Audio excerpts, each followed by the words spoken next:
Pyetja radhës, Selamu alaikum hoxh, deshta me të pyet për çështjen e përzierjeve mes burrave dhe grave.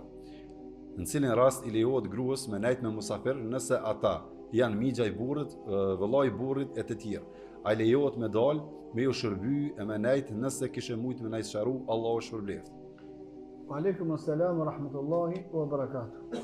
Gruas i lejohet me nejt me musafir edhe nëse nuk i ka mahrem, me kusht që gruaja me qenë e mbulume sipas rregullave shariatike dhe me qenë mahremi aty.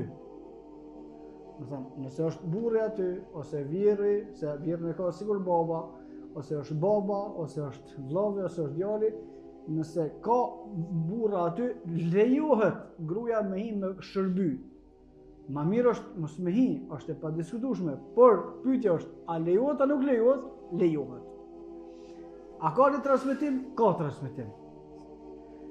Tash, falëndërimi takon Allahu subhanahu wa taala që muslimanët kanë kushtet mira. Kohën e pejgamberit sallallahu alaihi wasallam në një transmetim të saktë, kohën kur hala nuk u pat bë obligim nikabi, mbulimi i komplet trupit të gruas, dikush për sahabive ose disa sahabi kanë shku me nejt të një sahabi tjetër. Dhe atëre, kur kanë shku me nejt, du të me ditë që s'kanë shku me nejt, sikur që shkojmë na mazdarë këse s'kem shka me bon. Po ata kanë shku për shkak të një konsultimi, për shkak të një pune që kanë pas me bo nesër ose në ditët në vazhdim. Thot, transmetuesja e hadithit të kanë ardhur ata shokët e burrit, edhe e kanë pas vish një dhomë, se s'kanë pas dhoma tjera.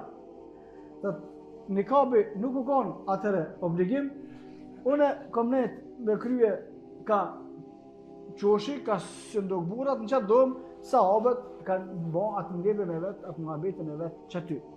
Më thonë që prezenca nuk është problem. Me hyp në autobus, nuk është problem. Me shku shqitore, nuk është problem. Me dollë vene publike, nuk është problem. Vetëm mbulesa me tjenë sipas rregullave shariatike. Pastaj, me gruan tjetër edhe ai që është mahrem, do të thonë mos më konë vetë. Këtë rasteme se lejohet edhe me shërbyje, por nëse ka kushtet mira, mas me ardhë deri këto është edhe ma mirë, vallahu a'lem.